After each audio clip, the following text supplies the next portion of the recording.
अस्सलाम वालेकुम नाज़रीन। प्यारे नाज़रीन, आज की रात में हम सब लोग खूब इबादत करें क्योंकि आज की रात हम सब के लिए बहुत ही ख़ास है।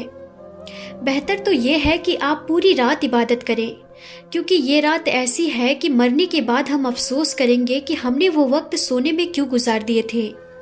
ये इतना बड़ा इनाम है अल्लाह का और ये इतनी कीमती रात है, इसका अभी हमें अंदाज़ा नहीं है। इसीलिए पूरी रात अगर जागकर इबादत कर सकते हैं तो बहुत अच्छी बात है, बहुत अच्छा है। लेकिन सुबह से शाम तक हम लोग काम धंधे में लगे रहते हैं। रमज़ान का आखिरी अशरा हमारा बहुत बिजी होता है, इसलिए रात में पूरी रात जागकर इबादत करना बहुत मुश्किल होता है। तो कुछ ऐसी चीज़ें जिन पर अमल तो ज़रूर हम करें। अगर इन चीज़ों पर हम अमल कर लेंगे तो इंशाअल्लाह लैलतुल क़द्र को हम ज़रूर पालेंगे। आइए मैं आपको बताती हूँ कि शब क़द्र को पाने का, शब क़द्र को हासिल करने का आसान नुस्खा क्या है। पहली चीज़ कि फ़जर की नमाज और इशा की नमाज जमात के साथ ज़रूर पढ़ें और इशा की नमाज जमात के साथ पढ़ने के बाद तरावी ज़रूर पढ़ें।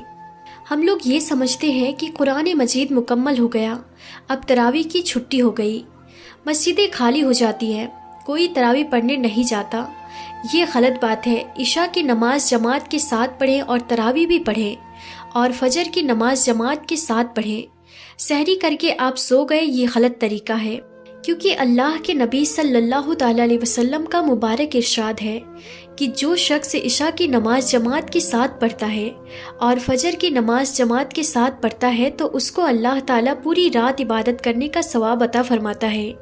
इसीलिए इशा की नमाज पहला अमल, इशा की नमाज और तरावी आपको पढ़नी है और फजर की नमाज आपको जमात के साथ पढ़नी है। दूसरा काम एक दुआ है लैलतुल क़द्र की, ख़ास तौर पर अल्लाह के नबी सल्लल्लाहु अलैहि वसल्लम ने वो दुआ सिखाई, वो दुआ ज़रूर मांगिएगा। इस दुआ का खूब एहतमाम करें। ये दुआ ख़ास तौर पर रसूलुल्लाह सल्लल्लाहु अलैहि वसल्लम ने लैलतुल क़द्र के लिए उम्मत को सिखाई, इसीलिए इस दुआ को खूब मांगे अल्लाह से। तीसरा काम ये करना है कि तहज्जुद की नमाज ख़ास तौर पर पढ़नी है। तहज्जुद की नमाज मिस मत कीजिए। आप लैलतुल क़द्र में तहज्जुद की नमाज में आप 2-2 करके 4 रकात भी पढ़ सकते हैं या फिर 6 भी पढ़ सकते हैं या फिर 8 रकात भी पढ़ सकते हैं।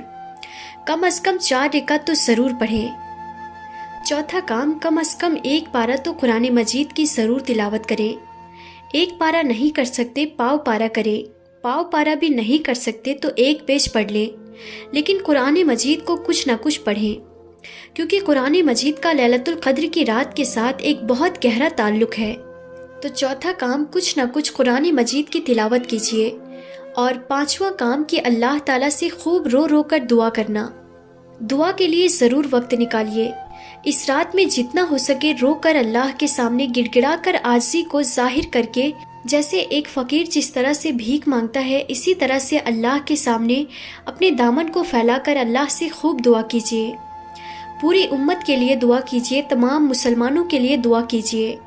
तो ये 5 काम हैं। अगर आप शब क़द्र में इन 5 कामों को कर लेना, चाहे थोड़ा कर ले, बहुत नींद आ रही है, सुस्ती आ रही है, थकान हो रही है, लेकिन फिर भी हिम्मत करके ये 5 काम भी अगर कोई मुसलमान, कोई खातून, कोई मर्द लैलतुल क़द्र की रात में कर ले तो इंशाअल्लाह उसे लैलतुल क़द्र ज़रूर हासिल हो जाएगी। ये आसान तरीका है लैलतुल क़द्र को हासिल करने का। तो इस वीडियो को ज़्यादा से ज़्यादा शेयर करें और इसे दूसरों तक ज़रूर पहुँचाएँ।